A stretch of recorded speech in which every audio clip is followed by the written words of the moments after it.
giving prior intimation, or you can call it in some cases surprise inspection. ಯಾಕಂದ್ರೆ ನಾವು ಬರೋದೇ ಗೊತ್ತಿತ್ತು, ನಾವಿಲ್ಲಿ ಟ್ರೈನಿಂಗ್ ಪ್ರೋಗ್ರಾಮ್ ಇಟ್ಕೊಂಡಿದ್ದೀವಿ, ಬರೋದು ಎಲ್ಲರಿಗೂ ಗೊತ್ತಿತ್ತು. ಸೊ ಹೀಗಾಗಿ ಕೆಲವು ಜನ ಎಚ್ಚರ ವಹಿಸಿದ್ದಾರೆ, ಕೆಲವೊಬ್ಬರು ತಮ್ಮ ತಮ್ಮ ಕೆಲಸಗಳನ್ನು ನಿಖರವಾಗಿ ಚೆನ್ನಾಗಿ ಮಾಡ್ಕೊಂಡಿದ್ದಾರೆ ಅಂತ ಭಾವಿಸೋಣ. ಆದರೆ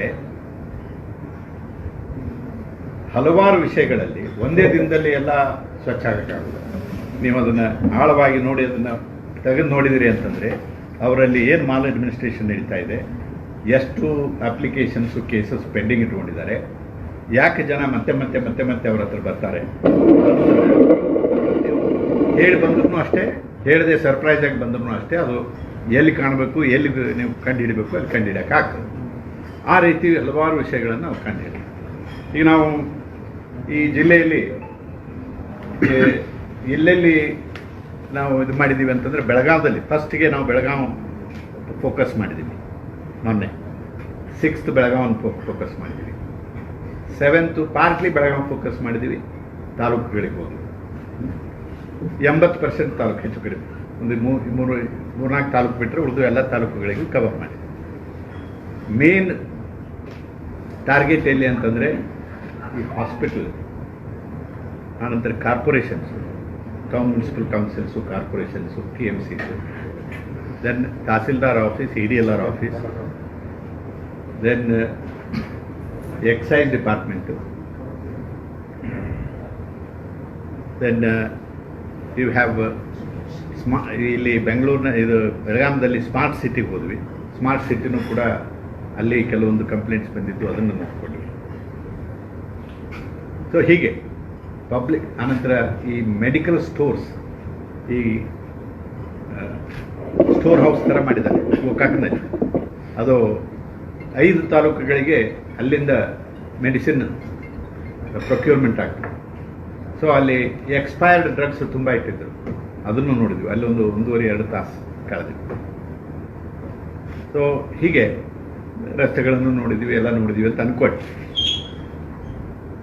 ಸಬ್ ರಿಜಿಸ್ಟ್ರಾರ್ ಆಫೀಸಿನಲ್ಲಿ ಕಂಡು ಬಂದದ್ದನ್ನು ಮತ್ತು ಸ್ವಲ್ಪ ಅಗಾಧವಾದದ್ದು, ಸ್ವಲ್ಪ ಪೇನ್ಫುಲ್ ಆದದ್ದನ್ನು, ಕೆಲವು ವಿಷಯಗಳನ್ನು ಮಾತ್ರ ಹಂಚಿಕೊಳ್ತೀನಿ, ಯಾಕಂದರೆ ಟೈಮ್ ಶಾರ್ಟ್ ಇರೋದ್ರಿಂದ ನಾನು ಹೋಗಬೇಕಾಗಿದೆ.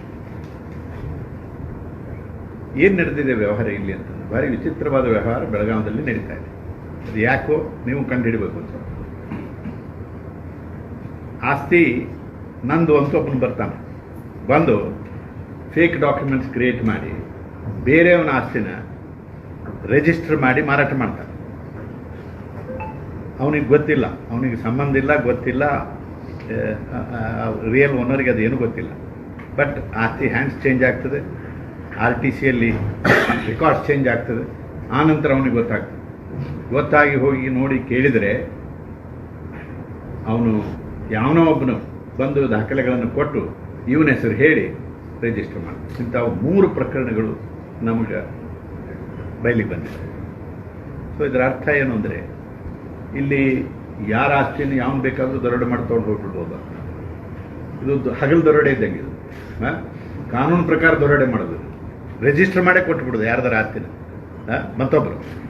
ಅವ ಮತ್ತು ಅವನ ಕೇಸಿನಲ್ಲಿ ಏನೇನಾಗಿದೆ ಅವನು ತೊಗೊಂಡು ಮತ್ತೊಬ್ಬರಿಗೆ ಮಾರಿಬಿಟ್ಟಿದ್ದಾನೆ. ಸೊ ಪಾಪ ಅವನು ಬಂದು ಕಣ್ಣೀರು ಹಾಕ್ತಾ ಇದ್ದಾನೆ. ಇದು ನಡೀತಾ ಇರೋದು ಒಂದು ಸ್ವಲ್ಪ ಆರ್ಗನೈಸ್ಡ್ ಆಗಿ ನಡೀತಾ ಇದೆ ಅಂತ ನಮ್ಮ ಗಮನಕ್ಕೆ ಬಂದಿದೆ. ಕೆಲವು ಜನ ಬೇಕು ಅಂತಲೇ ಸಿಲೆಕ್ಟ್ ಮಾಡ್ತಾರೆ. ಯಾರೊಬ್ಬರು ಈ ವಯಸ್ಸಾದವರು, ಅವರಿಗೆ ಅವ್ರ ಮಕ್ಕಳು ಮನೆಯಲ್ಲಿ ಕಲ್ತವ್ರು ಯಾರು ಇರೋದಿಲ್ಲ, ಅಂಥವ್ರನ್ನ ಹಿಡ್ಕೊಂಡು ಟಾರ್ಗೆಟ್ ಮಾಡಿ ಅವನ ಹೆಸರಲ್ಲೇ ಫೇಕ್ ಆಧಾರ್ ಕಾರ್ಡು, ಫೇಕ್ ಐಡೆಂಟಿಟಿನೂ ಕ್ರಿಯೇಟ್ ಮಾಡಿಕೊಂಡು ಸಬ್ ರಿಜಿಸ್ಟ್ರಾರ್ಗಳಿಗೆ ಮೆನಿ ಟೈಮ್ಸ್ ಅವ್ರನ್ನೂ ಕೂಡ ಅವ್ರ ಜೊತೆ ಕೊಲ್ಯೂಡಾಗಿ ಇದನ್ನು ಮಾಡ್ತಾ ಇದ್ದಾರೆ ಅನ್ನುವಂಥದ್ದು ನಮಗೆ ಗೊತ್ತಾಗಿದೆ. ಇದು ಭಾಳಷ್ಟು ಪೇನ್ಫುಲ್ ಸಂಗತಿ. ಇದನ್ನು ನಾವು ಭಾಳ ಸೀರಿಯಸ್ ಆಗಿ ತೊಗೊಂಡಿದ್ದೀವಿ. ಈ ಕೇಸನ್ನು ರಿಜಿಸ್ಟರ್ ಮಾಡಿದ್ದೀವಿ, ಅದನ್ನೊಂದು ತಾರ್ಕಿಕ ಹಂತಕ್ಕೆ ಮುಟ್ಟಿಸ್ತೀವಿ. ಇದು ಈ ಕ್ಷಣದ ಸುದ್ದಿ. ಹೆಚ್ಚಿನ ಸುದ್ದಿಗಳಿಗಾಗಿ ಸುವರ್ಣ ಜನನಿ ನ್ಯೂಸ್ ಚಾನೆಲ್ ಅನ್ನು ಲೈಕ್ ಮಾಡಿ, ಶೇರ್ ಮಾಡಿ, ಸಬ್ಸ್ಕ್ರೈಬ್ ಮಾಡಿ ಹಾಗೂ ಕಮೆಂಟ್ ಮಾಡುವುದನ್ನು ಮರಿಬೇಡಿ.